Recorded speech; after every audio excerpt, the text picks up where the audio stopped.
வாய்ந்த ஆண்டாக பார்க்கப்படுது.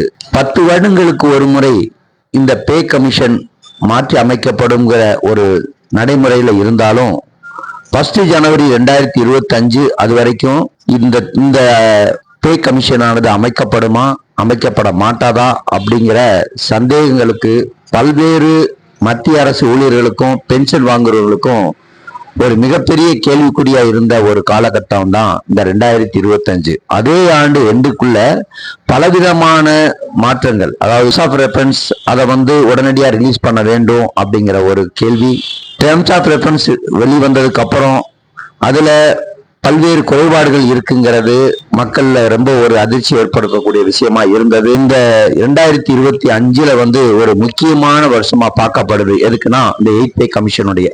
அதனாலதான் நம்ம இந்த 2025 8th pay கமிஷனுடைய preparation of the இயர்னு சொல்ற அளவுக்கு